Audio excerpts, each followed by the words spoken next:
गांव के बाहर एक छोटी सी झोपड़ी में अर्जुन अपने माता पिता के साथ रहता था। उसके पिता एक किसान थे और घर की आर्थिक स्थिति बहुत कमजोर थी। लेकिन अर्जुन का सपना था कि वह एक बड़ा इंजीनियर बने और अपने गांव में ऐसी मशीनें बनाए जो किसानों की मदद कर सकें।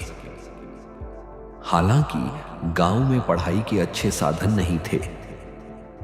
अर्जुन को रोज 3 किलोमीटर पैदल चलकर पास के कस्बे के स्कूल जाना पड़ता था। उसके पास किताबें कम थीं, लेकिन सीखने की उसकी चाहत बहुत थी।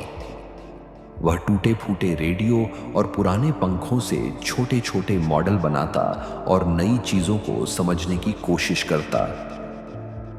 महाकुआ है, मुश्किलें और संघर्ष। एक दिन गांव में बाढ़ आ गई। पानी ने उनकी सारी फसल बर्बाद कर दी। अर्जुन के पिता ने कहा, बेटा, अब तुम्हारी पढ़ाई बंद करनी पड़ेगी। हमारे पास फीस भरने के पैसे नहीं हैं।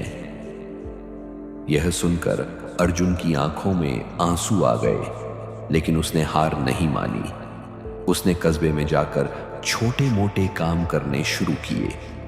अखबार बेचता, लोगों के खेतों में मदद करता और रात में स्ट्रीट लाइट के नीचे बैठकर पढ़ाई करता।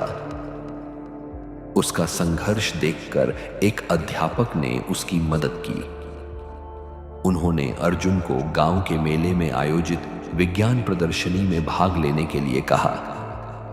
अर्जुन ने गांव के किसानों की समस्याओं को हल करने के लिए एक सस्ती सौर ऊर्जा से चलने वाली पानी की मोटर बनाई। सफलता की राह।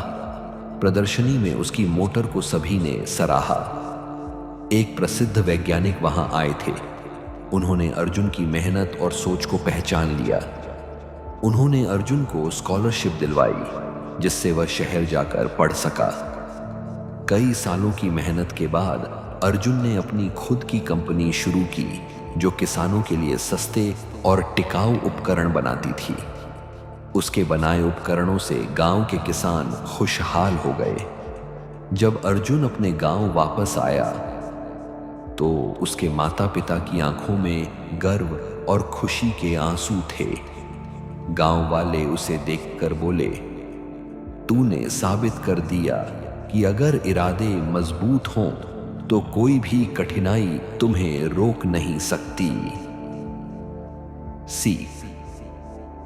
कभी भी मुश्किलों से घबराना नहीं चाहिए। मेहनत, लगन और दृढ़ निश्चय से किसी भी लक्ष्य को पाया जा सकता है।